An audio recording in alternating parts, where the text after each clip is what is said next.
मराठी सिनेसृष्टीत प्रसिद्ध दिग्दर्शक नागराज मंजुळे यांना कोण ओळखत नाही। त्यांनी सैराट चित्रपटाद्वारे प्रेक्षकांची मन जिंकली आहेत। मात्र तुम्हाला माहित आहे नागराज हे चित्रपटसृष्टीत कसे आले, त्यांचं बालपण आयुष्य कसं होतं?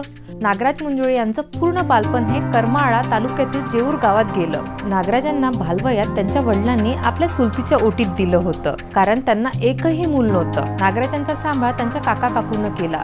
त्यांना बालवयात असताना दारू आणि गांजा पिण्याचं व्यसन लागलं होतं। त्यांचं मन शिक्षणात लागत नव्हतं। ते फक्त आपल्या मित्रांबरोबर सिनेमा पाहण्यासाठी चित्रपटगृहामध्ये जात असत। त्यानंतर त्यांच्या वडिलांनी एक निर्णय घेतला, त्यांना जेऊर गावात शिक्षणासाठी ठेवण्यात आलं।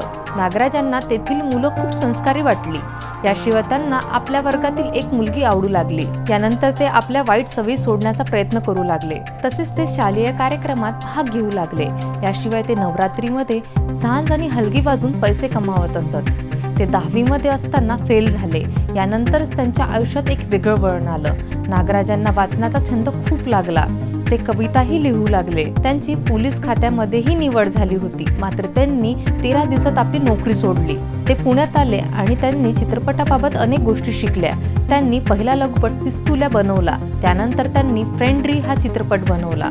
या सिनेमानंतर नागराजांना खरी ओळख मिळाली। त्यांना या चित्रपटासाठी राष्ट्रीय अवॉर्ड मिळाला। यानंतर त्यांनी 2016 मध्ये सैराट बनवला। या चित्रपटानं तर मराठी चित्रपटसृष्टीत एक इतिहासच रचला। सैराटनं मराठी सिनेसृष्टीत सर्वाधिक कमाई केली। आता अशा स्टोरी जाणून घेण्यासाठी तुम्ही पाहत रहा ETV भारत शॉर्ट्स।